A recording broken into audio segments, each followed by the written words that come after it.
السلام علیکم ورحمۃ اللہ وبرکاتہ۔ غیر مسلموں کے تہواروں میں ہم جا کر شرکت کر سکتے ہیں یا نہیں کر سکتے؟ وہ جو مٹھائیاں تقسیم کی جاتی ہیں اور دی جاتی ہیں ان کو کھانا جائز ہے ناجائز ہے؟ تو اسی کے متعلق مفتی طارق مسعود نے جو بات بتائی ہیں وہ سننے کے قابل ہے، آپ ایک بار ضرور سماعت فرمائیں۔ بازش نے انڈیا سے پوچھا ہے، دیوالی کی مٹھائی کھانے کا حکم، دیوالی کے موقع پر لوگ مٹھائی دیتے ہیں، اس کا کھانا کیسا ہے اور اس کی مٹھائی قبول کرنی چاہیے کہ نہیں کرنی چاہیے؟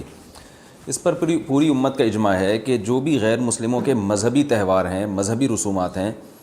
ان میں کسی قسم کی شرکت جائز نہیں ہے۔ قرآن مجید نے غیر مسلموں کی دو اقسام بیان کی ہیں،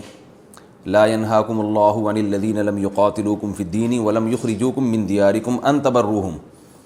کہ وہ غیر مسلم جو تمہاری دشمن نہیں ہیں، جنہوں نے تمہیں گھروں سے نہیں نکالا، تم پر ظلم زیادتی نہیں کی، تو اللہ تعالیٰ تمہیں منع نہیں کرتا کہ ان سے اچھا سلوک کرو، اللہ تعالیٰ انصاف کرنے والوں کو پسند کرتے ہیں۔ خود رسول اللہ صلی اللہ علیہ وسلم کی سیرت میں آپ صلی اللہ علیہ وسلم نے یہودیوں کی، جو آپ کے یہودی پڑوسی تھے، ان کی عیادت بھی کی ہے، اور آپ صلی اللہ علیہ وسلم کی جو زوجہ حضرت صفیہ، ان کے رشتہ دار یہودی تھے، وہ ان کو ہدایہ تحفے بھیجا کرتی تھیں۔ تو غیر مسلم جس سے جنگ نہ ہو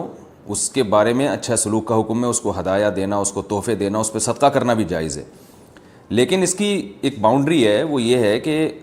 ایسا نہ ہو کہ آپ ان کے مذہبی معاملات میں، ان کی مذہبی رسومات میں شرکت کرنا شروع کر دیں، کیونکہ کسی بھی طرح سے ان کے مذہب کو اپریشیٹ کرنا، اس کی حوصلہ افزائی کرنا جائز نہیں ہے، کیونکہ یہ اس کی علامت ہے کہ آپ کو اپنے برحق ہونے پر اطمینان نہیں ہے۔ لوگ یہ کہتے ہیں کہ وہ بھی تو ہماری عید میں شریک ہوتے ہیں، تو دیکھیں ان کے مذہب میں یہ اجازت ہے کہ ہماری عید میں اور ہمارے تہوار میں شریک ہوں، ہمارے مذہب میں اجازت نہیں ہے، تو ہم تو اپنے مذہب کو فالو کریں گے۔ ہمارے مذہب میں کرسمس ہے یا جو بھی ان کے مذہبی تہوار ہیں، ان میں کسی بھی قسم کی شرکت کی ہمیں شریعت میں اجازت نہیں دی ہے۔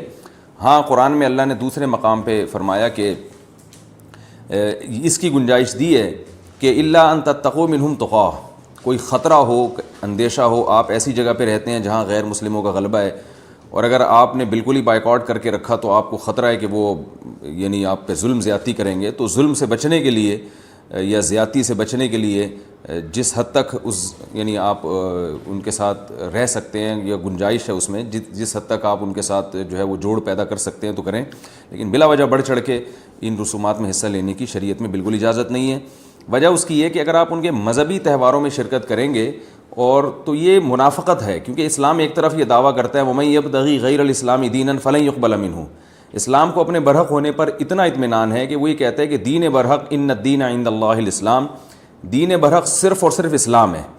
تو جب صرف اسلام ہے تو اسلام کے علاوہ سب باطل ہیں، جب باطل ہیں تو اسلام پھر ان کو اپریشیٹ کرنے کی کسی صورت میں اجازت نہیں دے سکتا۔ یہ ایسا ہی ہے جیسے آپ کہیں کہ فلاں آدمی چور ہے اور میں اس کی چوری کو غلط بھی سمجھتا ہوں، ٹھیک ہے، آپ اس کے ساتھ احسان کریں گے، اس کے ساتھ حسن سلوک کریں گے، لیکن چوری کے معاملے میں آپ اس کی رہنمائی کرنا شروع کر دیں یا اپریشیٹ کرنا شروع کر دیں، یا وہ چوری کر کے لائے اور آپ اس کا مال کھانا شروع کر دیں، تو یہ پھر منافقت کہلائے گی۔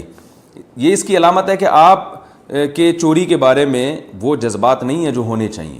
تو اسلام نے غیر مسلم کے ساتھ حسن سلوک کا حکم دیا، مگر اس کے مذہب کے معاملے میں دو ٹوک بتا دیا ہے کہ کسی قسم کی مذہبی رسوم میں ہم ان کے ساتھ شریک نہیں ہوں گے، اور ہم یہ کہیں گے کہ لکم دینکم ولی دین، آپ کے لیے آپ کا دین ہے، ہمارے لیے ہمارا دین ہے۔ اور اس بارے میں صحیح حدیث بھی ملتی ہیں۔ حضرت انس بن مالک رضی اللہ تعالیٰ عنہ فرماتے ہیں کہ ہم مدینہ میں تھے، ایک خاص تہوار تھا جو شروع سے اہل عرب کا چلا آ رہا تھا، ہم وہ تہوار منایا کرتے تھے، تو آپ صلی اللہ علیہ وسلم نے ہمیں اس تہوار سے منع کر دیا، اور آپ صلی اللہ علیہ وسلم نے فرمایا کہ اللہ تعالیٰ نے ہمیں اس کے بدلے میں دو تہوار دے دیے ہیں، ایک عید الفطر اور عید الاضحیٰ۔